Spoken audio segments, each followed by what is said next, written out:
క్రీస్తునందు ప్రియమైన దేవుని బిడ్డలారా, ఉదయకాల సమయంలో మీ అందరికీ ప్రభువును లోకరక్షకుడైన యేసుక్రీస్తు పరిశుద్ధ నామంలో వందనములు శుభములు తెలియజేస్తున్నాను. నేటి దేవుని నూతన కృపా వాగ్దానాన్ని మనమందరం కూడా కలిసి ధ్యానించుకుందాం. ఇర్మియా గ్రంథము 31వ అధ్యాయము 13వ వచనంలో దేవుని యొక్క వాక్యము ఈ విధంగా తెలియజేస్తూ ఉన్నది. వారి దుఃఖమునకు ప్రతిగా సంతోషం ఇచ్చి వారిని ఆదరించేదను. విచారము కొట్టివేసి నేను వారికి ఆనందము కలుగజేస్తున్నాను గనుక కన్యకలను యవనులను వృద్ధులను కూడి నాట్యమందు సంతోషించెదరు. దేవునికి స్తోత్రములు. నేటి దేవుని యొక్క వాగ్దానం ఏంటి అంటే, విచారమును కొట్టివేసి నేను వారికి ఆనందము కలుగజేసేదను అని దేవుడు ఈ యొక్క ఉదయకాల సమయంలో తెలియజేస్తున్నాడు. నీకున్నటువంటి సమస్యలను బట్టి, నీ కుటుంబంలో జరుగుతున్నటువంటి ఊహించినటువంటి అనేక ప్రతికూల పరిస్థితులను బట్టి నువ్వు విచారంగా ఉన్నావేమో, దుఃఖిస్తున్నావేమో, బాధపడుతున్నావేమో. అయితే దేవుడు యొక్క ఉదయకాల సమయంలో నీతో మాట్లాడుతూ ఉన్నాడు. నేను నీ విచారమును కొట్టివేసేదను, నీకు ఆనందమును కలుగజేసేదనని ఈ యొక్క ఉదయకాల సమయంలో దేవుడు నీతో వాగ్దానం చేస్తున్నాడండి. కాబట్టి ప్రియమైన దేవుని బిడ్డలారా, నువ్వు ఏ విషయంలో కలత చెందుతున్నావో సరే, కొన్నిసార్లు మన దగ్గర వారు, ఆత్మీయులు, నా అనేవారు ఎవరి మీద అయితే మనం ఆధారపడతామో వాళ్ళు మనల్ని విడిచి వెళ్ళిపోయినప్పుడు కూడా అనేక సందర్భాల్లో మనకు బాధ కలుగుతూ ఉంటుంది. అలాంటి సమయంలో కూడా మనము దుఃఖిస్తూ ఉంటాం. అయితే అక్కడ కూడా నువ్వు భయపడొద్దు. నువ్వు విశ్వాసంలో దేవుని యందు నమ్మకంగా ఉండు. నీ విచారాన్ని దేవుడు కొట్టివేస్తాడు.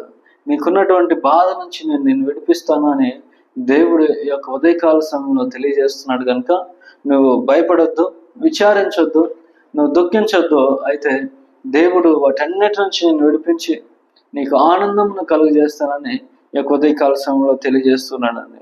మనం మనుషులు అనేక సార్లు మనకు ఉన్నటువంటి ప్రతికూల పరిస్థితులను బట్టి సమస్యలిపోతూ ఉంటాం, విచారపడుతూ ఉంటాం, బాధపడుతూ ఉంటాం. అయితే దేవునికి సమస్తము సాధ్యమండి.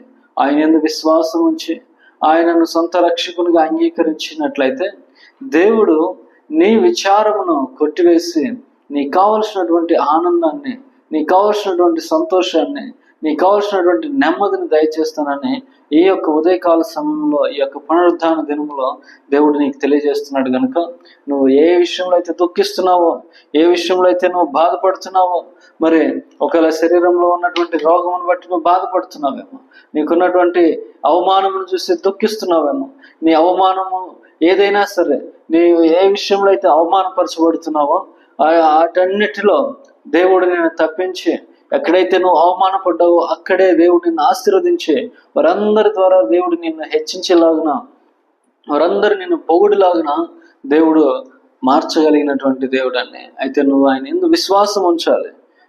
అవునండి, ఆయన యందు విశ్వాసం ఉంచాలి. నీకున్నటువంటి బాధలు ఏదైనా సరే మన దేవునికి సమస్తము సాధ్యం. కొన్నిసార్లు మనకున్నటువంటి అనారోగ్యాన్ని బట్టి కూడా విచారం కలుగుద్ది. అయ్యో, ఈ రోగము కుదుట పడకుండా ఉంది, నన్ను బలహీనపరుస్తుంది అని అనేక సార్లు చెప్తూ ఉంటాడు. మధ్యకాల సమయంలో యొక్క మీడియా ద్వారా అనేక మంది చూస్తూ ఒక అతను నాకు ఫోన్ చేశాడు. పుట్టినప్పటి నుంచి అన్న నాకు శరీర ఎదుగుదల లేదు, నాకు ఇప్పుడు 37 సంవత్సరాలు, నాకు వివాహం కావట్లేదు, నరాల బలహీనత అని చెప్పేసి ప్రార్థన చేయమని అడుగుతా ఉన్నాడు. అతనికి ఉన్నటువంటి బలహీనతను బట్టి అనేక రకాలుగా అతను అవమానపరచబడి ఉంటాడు, నిందించబడి ఉంటాడు. సొంత తల్లిదండ్రుల దగ్గర నుంచే అనేకమైనటువంటి ఇబ్బందులు ఎదుర్కొని ఉండొచ్చు. అయితే అతడు గురించి ప్రార్థన చేస్తా ఉన్నాం. దేవుడు ఒక అద్భుతమైన కార్యం చేశాడు. ఒక 15 రోజుల తర్వాత దేవుడు అతని జీవితంలో గొప్ప కార్యం చేశాడు. దేవుడు అతనికి ఉన్నటువంటి సమస్య నుంచి విడిపించాడండి. ఆ నరాల బలహీనతల నుంచి దేవుడు విడిపించాడు. దేవుడు ఈరోజు అతన్ని ఆరోగ్యాన్ని ఇచ్చి అనారోగ్యం అంతటి నుంచి కూడా విడిపించి సంపూర్ణమైన ఆరోగ్యాన్ని దయచేసాడన్నా అని అతను సాక్ష్యం చెప్తున్నప్పుడు నాకు నిజంగా చాలా సంతోషం అనిపించింది. ఎందుకంటే మనకున్నటువంటి బలహీనతలను బట్టి, మనకున్నటువంటి పోరాటాలను బట్టి, శ్రమలను బట్టి, సమస్యలను బట్టి మనం అనేక సార్లు దుఃఖిస్తూ ఉంటాం, బాధపడుతాం, రోధిస్తామండి. అయితే వాటన్నిటినీ తప్పకుండా వాటన్నిటి నుంచి మనల్ని విడిపించడానికి సమర్థుడైనటువంటి యేసు క్రీస్తు యందు నువ్వు విశ్వాసం ఉంచితే ఆయన నిన్ను ఎట్టి సమస్యలైనా సరే, మరణమైనా సరేనండి, ఆయన యందు విశ్వాసం ఉంచితే మరలా బ్రతుకుతారని వాక్యం చెప్తాను. కాబట్టి నీకున్న సమస్యలు ఏదైనా సరే దేవుని యందు విశ్వాసం ఉంచి ఆయన దగ్గరికి వెళ్ళి నువ్వు మొరపెడితే దేవుడు నిన్ను తప్పక విడిపిస్తాడు. నీకు కావాల్సినటువంటి నెమ్మదినిస్తాడు. నీకు కావాల్సినటువంటి ఆనందాన్ని దేవుడు నీకు దయచేసి నా దేవుడు నిన్ను ఆశీర్వదించి దీవించునుగాక.